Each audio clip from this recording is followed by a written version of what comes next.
Hello, it's Reesie-WIT-A-Spoon, and I'm back to take you through another wonderful recipe of mine, and it is my wonderful mac and cheese or macaroni and cheese. And this is a specialty that I created for my family. I was looking for a way to change the way that we usually do macaroni and cheese, and I had to mess around with different ingredients to see what I could do to the macaroni and cheese to make it taste better. So I came up with this recipe that I think you all will love. It has a few added cheeses in it that make it taste wonderful. So today we're going to go through each step. First, I'm going to show you what is needed to make this macaroni and cheese. You of course need spoons, of course your wooden spoon, nice big spoon. You are going to need some nice eggs, large eggs there. I got 2, but I may not need both. I'm probably going to just need 1 because I'm making a smaller pail of it, okay? You need sour cream. Okay, you can get any kind. Get you some great, what they call it, Great Value or Food Line brand. That'll work. Sour cream. Sharp cheese, and I usually get just 2 because I'm gonna actually just make a small pan for about 2 people, right? So I get 2 because the main cheese in this dish is your sharp cheddar cheese. That's your main cheese, okay? You are going to need pepper jack cheese, pepper jack. You are going to need Colby Jack, okay? You're gonna need also cheesy melt, or you can get Velveeta, okay? But you know that the cheesy melt, the Food Line brand, actually performs just like Velveeta does, okay? So go with the cheapest, go with what's gonna save you money. I just did that with what's gonna save me money, okay? Also, you get your elbow macaroni. Now, if you like those other small, medium shells, you could do those. I usually do those. But I sometimes switch from the shells to the macaroni. So the elbows is what you call it, elbows macaroni. You're gonna need a little milk. Of course, you're gonna put this in your cheese mix. It's gonna help cook your cheese. It's gonna help melt your cheese. Okay.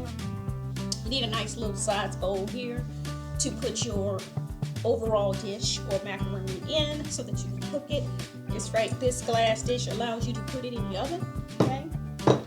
You're going to need a strainer, of course, to strain the water off of your elbow macaroni, and a nice sized pot for all of your cheeses. So the first thing that we've got to do is we've got to get all of these cheeses cut up. So let's go through the process of cutting up all these cheeses. Now, what we want to do is cut up all of these cheeses in block sizes, and we're going to put it in this pot.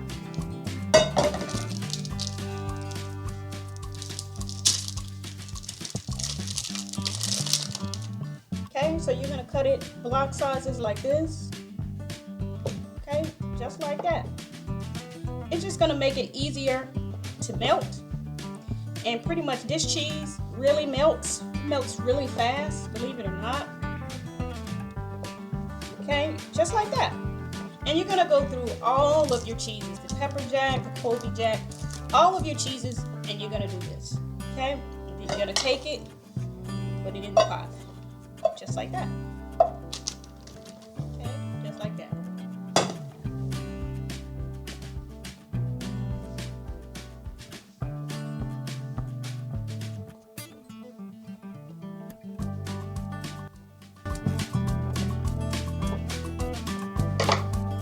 Just like that.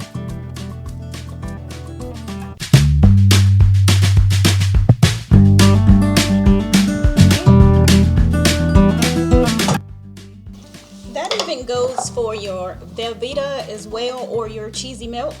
You want to cut that up too into block sizes like this as well. Just like that, till you get it all in there. And you're going to throw it in your pot just like this, okay? So right there are all my cheeses, already ready to go. What's next? We need to put the milk inside of this, and we're going to put this on the stove, and we're going to let it boil until it is pretty much a melt or a cheesy melt. Okay, so we are going to put in about, I'm going to say about a cup or maybe a half a cup. Depends on, you don't want to put a lot of this in, okay? It just depends on how many people you're feeding. In this case, I'm just going to throw in about a cup. Now, I'm not measuring, okay? You can get your measuring tools, okay? I'm going to put in about a cup. And to me, that looks like enough, okay?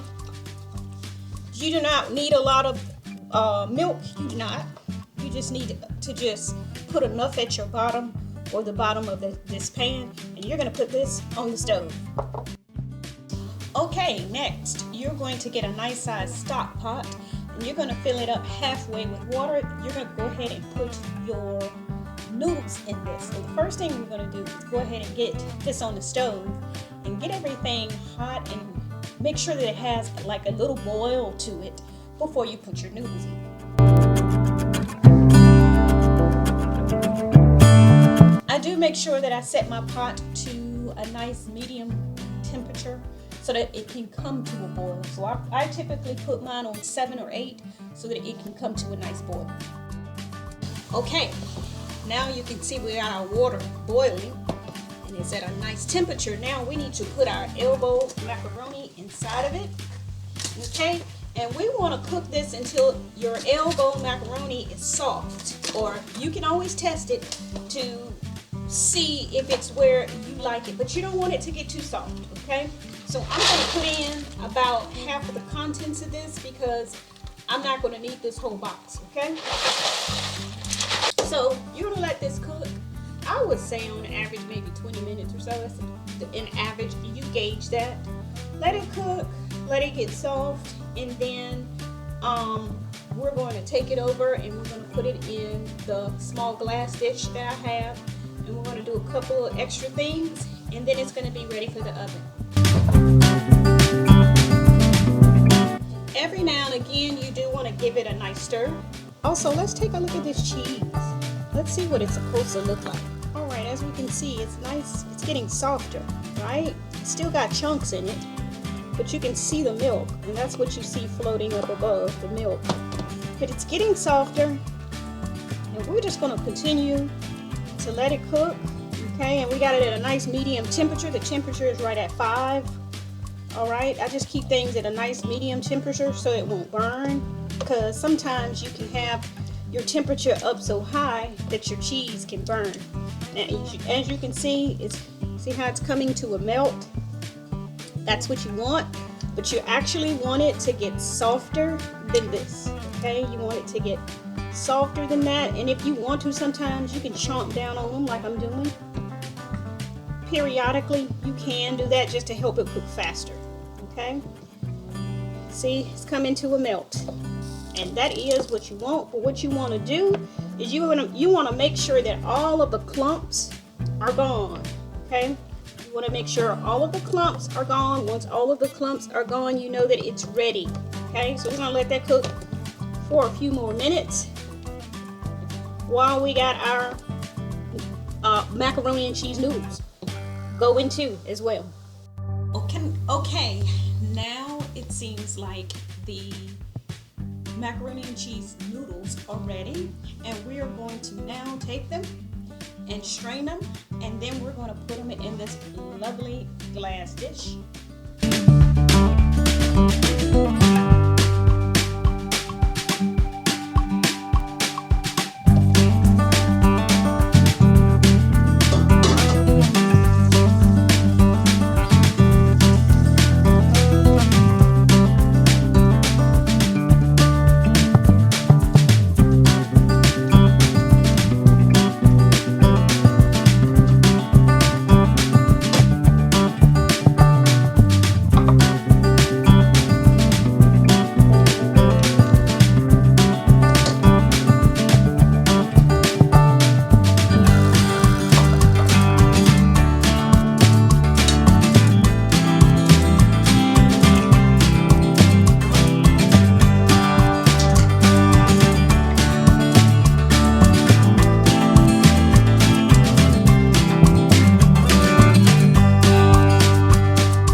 soft, then you can monitor it, take it out when you want it. But me, I like well-cooked food, and yes, I don't want my cheese too hard or anything dark on the top, but I do want it to be well cooked. So I'm going to go for 35 to 40 minutes. I'll see you in a few minutes. All right, this luscious macaroni is finished, and let's take a look at it. It is beautiful. All right, let's check it out. See how cheesy that came out? This is for the cheesy lovers, okay? Lots of cheese is for the cheesy lovers. Now, I am going to enjoy this with a nice piece of fried chicken, right? Nice piece of fried chicken. This macaroni dish is one I just came up with, just experimenting with different cheeses, and my family found it delicious, and I do this macaroni and cheese dish every Christmas and every Thanksgiving. Now it's your turn. You need to do it every Christmas and every Thanksgiving. Make sure you like this video, subscribe, come back and see me. I got plenty more recipes to come. Bye.